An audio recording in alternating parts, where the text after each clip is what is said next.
আপনারা কি বৃষ্টিতে ভিজতেন নাকি? আমরা কিন্তু বৃষ্টি আসলে আগে অনেক ভিজতাম। আসসালামু আলাইকুম রহমতুল্লাহি ওবারাকাতু। ছোটোকালে যখন বৃষ্টি আসতো তখন কত বৃষ্টিতে ভিজতাম। এখন বৃষ্টি আসলে আমার বাচ্চা কাচ্চা করে বৃষ্টিতে যাইতে দেই না। তাহলে ওরা যদি দেশে থাকতো আসলেই তো আর কইও মানাইতে পারতাম না। এখন টাউনে থাকি, ফ্ল্যাট বাসায় বৃষ্টি দেখা ওরাও ভিজতে পারে না। আগে আমাদের যে শাসন করতো তখন মনে হইতো চাপ দেয়, কেন একটু দেয় না, বৃষ্টিতে ভিজতে কোনো কিছু করে না, ভাল লাগতো না। আর এখন নিজের বাচ্চা কাচ্চার দায়িত্ব পালন করতে হয়। আসলে দায়িত্ব কিন্তু পাল্টায়, এক পাল্টায় এক একজনের হাতে দায়িত্ব আসে। এখন আমরা বড় হয়েছি, আমাদের ঘরে যারা আল্লাহ দিছে তাদের দায়িত্ব আমরা পালন করি। আবার আমাদের ঘরে যারা দিছে তাদের ঘরে যখন আবার মানুষ আসবো তখন তাদের দায়িত্ব তারা পালন করব। এটাই দুনিয়ার ভিতরে পাল্টায় দায়িত্বর হাত কিন্তু এক জায়গায় থাকে না। এটা ক্ষমতা হোক আর বা মানুষ হোক, বাস্তবে। কারণ বাবার হাতে ক্ষমতা সারা জীবন থাকে না, পুলার হাতে যায়। আবার পুলার হাতে ক্ষমতা সারা জীবন থাকে না, নাতিনের হাতে যায়। এইভাবেই ক্ষমতা পাল্টায়। তা ক্ষমতার বড়াই করে কী লাভ? হয়তো ক্ষমতা ছাইরা হাতে থাকতেই জীবনটা শেষ হয়ে যায়। কবে জানি আল্লাহ তাআলা উপর টেনে ডাক দেয়, সেদিন আমরা সবাই একদিন যাব। ওই জানাজা নামাজ কিন্তু সবার জীবনেই একবার আসবে। কেউ বলতে পারবো না যে আমার জীবনে এই জানাজা নামাজ আসবে না। আসবে, যেইভাবে আসুক।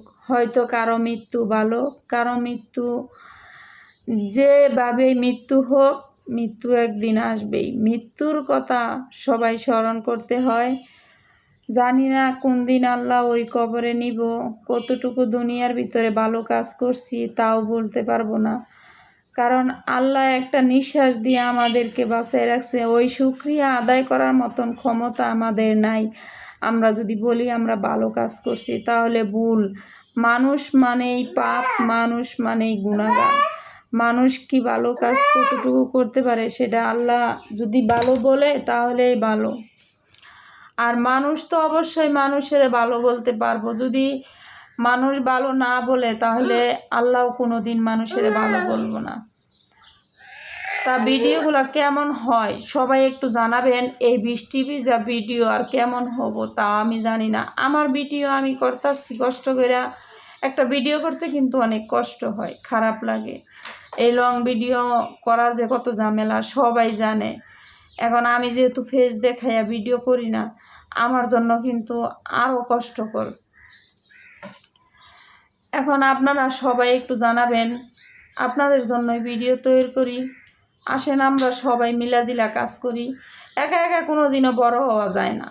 আর হিংসা পতনের মূল। আমি যদি 10 জনের লগে হিংসা করি, আমার সাথে কিন্তু ওই 10 জন হিংসা করব। তখন কিন্তু ওই 10 জন করতে করতে আমার অনেকটাই লস হয়ে যায়গা। ফেসবুকে বলেন, বাস্তবে বলেন, কোনো কিছুই কিন্তু হিংসা করলে আগায় না। সবাই ভালো থাকবেন, সুস্থ থাকবেন। আজকের মতো বিদায় নিলাম এখানেই। সবার জন্য অনেক অনেক দোয়া ও শুভকামনা। আল্লাহ যেন একদিন সবাইরে সফল করে দেয়, এই দোয়া রইল। সবার জন্য অনেক অনেক শুভকামনা। আল্লাহ হাফেজ। আজকের মতো।